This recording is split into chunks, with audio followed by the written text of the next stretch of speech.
हमारे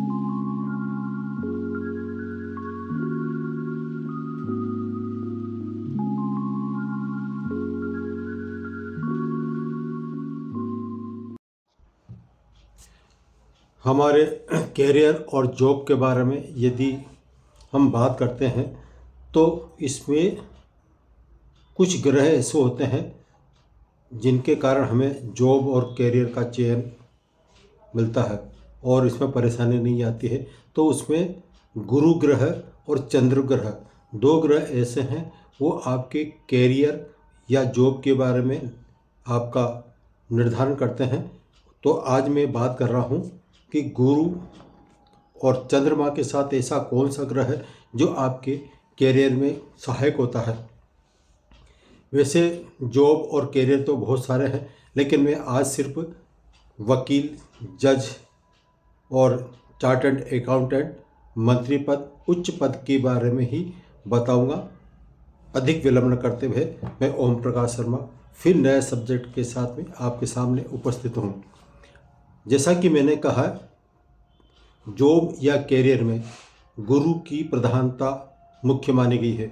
गुरु हमारे भाग्य का कारक माना गया है। गुरु ग्रह ये आपके भाग्य के अलावा आपको धन देने में सहायक होता है। इसलिए सर्वप्रथम कोई सा भी आप जॉब या कैरियर चुन रहे हो, इसमें गुरु आपकी जन्म पत्रिका में किस स्थिति में स्थित है उसको देखना पड़ता है। इसके अलावा आता है चंद्रमा। चंद्र ग्रह ये आपके मन का कारक माना गया है। चंद्र ग्रह आपके हर क्षेत्र में उपलब्धि किस तरह से हासिल होगी इसमें सहायक होता है। और इसके अलावा आता है केतु। अब हम बात करते हैं केतु ग्रह। केतु ग्रह वैसे तो ये पापी ग्रह माना जाता है, छाया ग्रह माना जाता है, लेकिन जॉब या कैरियर में केतु की भी अहम भूमिका रहती है। कारण क्या है? केतु का प्रतीक ध्वजा है। आपके हर क्षेत्र में सफलता, कंपटीशन हो या फिर जॉब के लिए आप प्रयास कर रहे हो, तो इसमें कहीं ना कहीं केतु का भी प्रमुख रोल होता है। तो अब हम बात करते हैं सबसे पहले गुरु और केतु की युति के बारे में। गुरु और केतु की युति यदि मेष राशि, कर्क राशि, सिंह राशि, वृश्चिक, धनु या मीन, इनमें से किसी एक में गुरु के साथ केतु स्थित हो तो यह युति बहुत ही शानदार रिजल्ट देती है। ये अत्यंत शुभ मानी गई है। कारण क्या है? केतु वृश्चिक राशि, धनु और मीन, इनमें शुभ स्थिति में होता है, उच्च स्थिति में होता है। इसलिए केतु का इन राशियों में स्थित होना। इसके अलावा जब धनु और मीन की बात करते हैं तो धनु मीन गुरु ग्रह की स्वराशि है और वृश्चिक राशि जो है ये मित्र राशि है। मेष राशि, सिंह राशि और कर्क राशि ये गुरु की मित्र राशियां हैं। इसलिए इन राशियों में से किसी एक में गुरु के साथ केतु स्थित हो तो ऐसे में यह प्रबल राजयोग कारक माना जाता है। प्रबल राजयोग कारण आपके कैरियर और जॉब में सहायक होता है। अब मैं उदाहरण के तौर पर बताता हूँ कि यदि हम मकर लग्न की बात करते हैं तो मकर लग्न के हिसाब से 11वां स्थान पे वृश्चिक राशि आती है।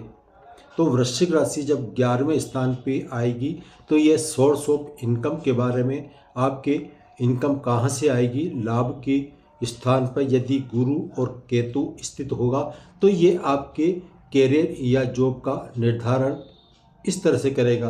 दूसरा, यदि तुला लग्न की बात करते हैं तो तुला लग्न के हिसाब से दूसरे स्थान पर वृश्चिक राशि आती है और दूसरे स्थान पर यदि गुरु के साथ केतु यहाँ पर स्थित होगा तो यह भी अत्यंत शुभ स्थिति मानी गई है।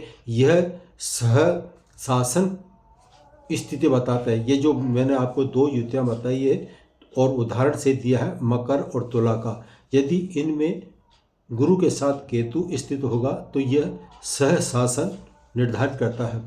इसके अलावा यदि यह दोनों ग्रह गुरु और केतु मेष राशि में स्थित होंगे तो मेष राशि में स्थित होने के कारण ये मंत्री योग नामक योग बनता है। हमारे योग कितने ही प्रकार के होते हैं, तो इसमें मंत्री योग का निर्धारण होता है।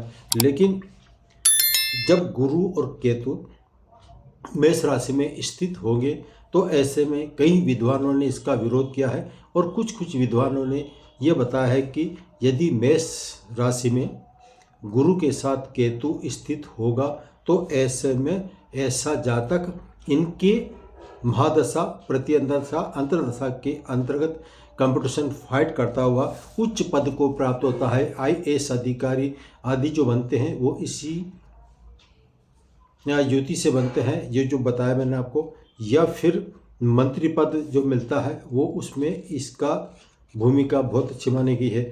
यदि गुरु के साथ केतु है और केतु के साथ यदि चंद्रमा स्थित हो जाएगा तो यह कौन सी राशि में शुभ फल देगा, तो मैं बता रहा हूँ।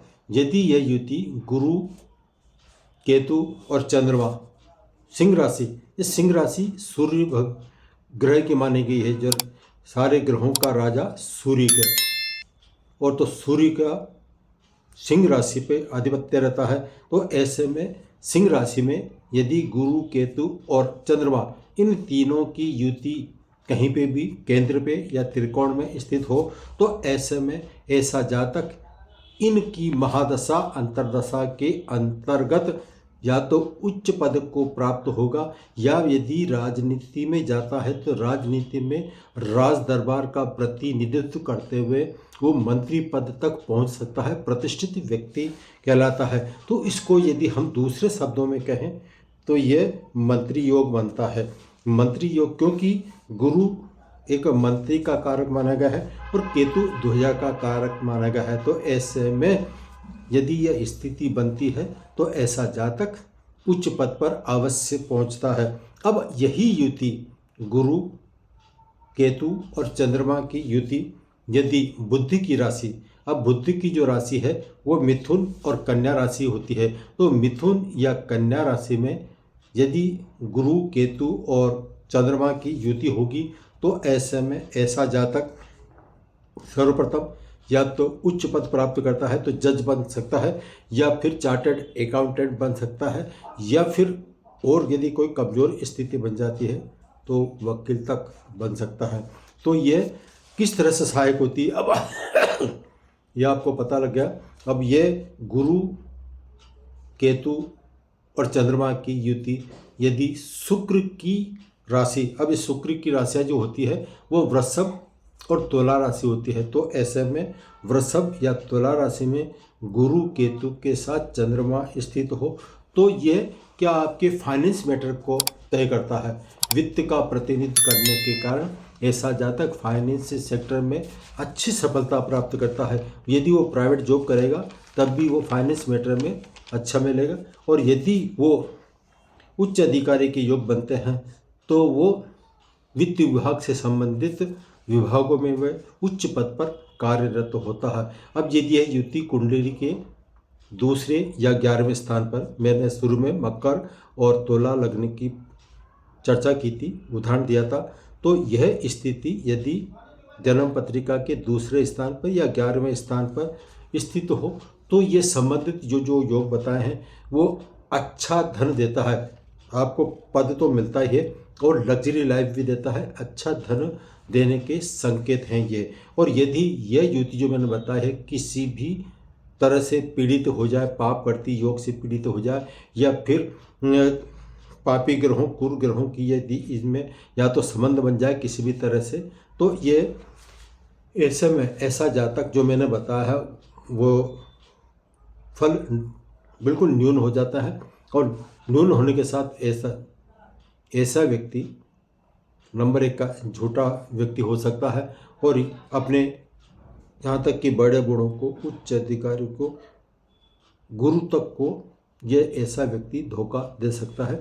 तो आज हमने कैरियर के बारे में, जॉब के बारे में, ग्रहों का किस तरह से राजयोग बनता है उसके बारे में बताया।